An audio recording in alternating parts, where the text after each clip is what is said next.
Back in 2019, this headline popped up that sounded like a complete joke, right? The President of the United States wanted to buy Greenland, and everyone reacted with a mix of shock, a little bit of ridicule, and a very firm no. But what if I told you this wasn't just some bizarre one-off idea?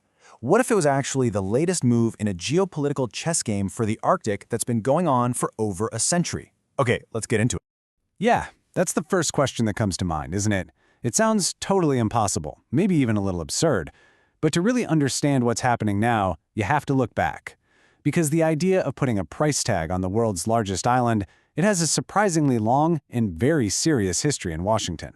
And this is where it gets really interesting. Look at the consistency here. This is not some new, crazy idea.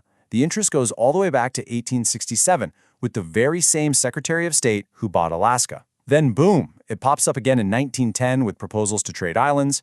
After World War II in 1946, President Truman's team secretly offered $100 million in gold for it. So when you fast forward to the 2019 headlines, you see the pattern. This thing has been on America's strategic shopping list for over 150 years. This isn't just a real estate deal, it's a deep-seated ambition. So let's start right there, with the moment this quiet history just exploded into the public. That 2019 proposal, which so many people dismissed as absurd, was really just the tip of a very, very large iceberg. I mean, the reaction was immediate and pretty clear. The idea of just buying a self-governing country home to more than 56,000 people, it just seemed completely out of touch with the modern world. It felt like something from a different era, like a colonial fantasy. And you really can't get a better summary of the response than this quote from Denmark's Prime Minister. Her words, "Greenland is not Danish. Greenland is Greenlandic." That wasn't just a simple rejection. It was a really powerful statement about identity. And that's the key here. It wasn't just Denmark saying no. It was Greenland itself, declaring its own future and its own path. Which brings us to the real heart of the matter. If the idea keeps getting shot down, why does the US keep trying? Well, the answer isn't really about buying land. It's about what that land represents in a world that is changing incredibly fast. Just take a look at this map for a second. In geopolitics, it's just like real estate. It's all about location, location, location. And Greenland? Well, Greenland is basically the unsinkable aircraft carrier of the Arctic. It sits right between North America and Russia, and it's the gateway to brand new shipping routes that are opening up because of melting ice. So let's break that down. From a military standpoint, Greenland is home to the Patuxent Space Base. That base is absolutely vital for missile defense for all of North America. It also anchors one end of what's called the GI-UK gap, this critical naval choke point between Greenland, Iceland, and the UK. NATO has to control that gap to keep rival navies out of the North Atlantic. And as the ice keeps melting, whoever controls Greenland is going to have a huge say in the future of global trade.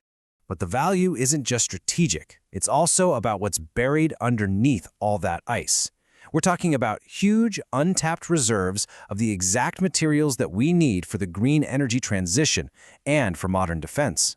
With the largest deposits of rare earth elements outside of China, Greenland is, for all intents and purposes, a treasure trove for any major world power.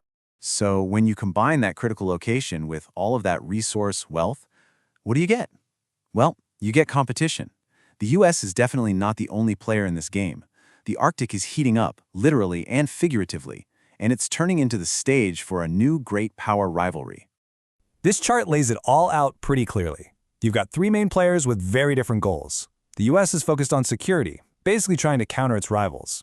China, which very cleverly calls itself a near-Arctic state, is all about securing resources and creating what it calls a polar Silk Road through big investments. And then you have Russia, which is rapidly building up its military along its coast to control its northern sea route. And Greenland, it's caught right in the middle of this whole thing. But here's the thing, and this is maybe the most important part of this whole story.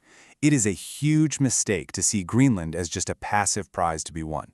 The people of Greenland have their own vision, and it's one that centers on gaining more autonomy and, maybe one day, full independence. This phrase is at the absolute core of Greenland's foreign policy. It's simple, but it's profound. It's a declaration that any decisions about Greenland's future, about its resources, or about its security have to be made with Greenlanders at the table. They are determined not to be pawns in somebody else's game. So what you see is Greenland trying to navigate this really complex path. On one hand, it's building its own national identity and pushing for self-determination. But on the other, it's making these very practical partnerships with global players like the US and the EU, which actually just opened an office in their capital, Nuuk. And this right here, this gets to the absolute heart of Greenland's dilemma. You have a population smaller than a lot of towns living on the biggest island in the world, which just so happens to be sitting on top of globally critical resources. I mean, that creates an incredible challenge. How do you use that global importance without being completely swallowed up by it? Well, the biggest hurdle on that path to independence is the economy. Right now, almost 98% of Greenland's entire export economy comes from just one thing: fishing. If they want to be truly self-sufficient, they have to diversify. But developing new industries, like mining, takes huge amounts of investment and infrastructure that they just don't have right now. And that leads us to this number: 556 million euros. That's the annual grant that Greenland gets from Denmark. And it makes up about half of the Greenlandic government's entire budget. True independence means giving that up. So this really brings everything to a head, doesn't it? For Greenland, independence isn't just a political dream, it's a very tough, practical calculation. How do you replace half of your national budget? Do you turn to investment from China or the US? And what kind of strings are going to come attached to that money?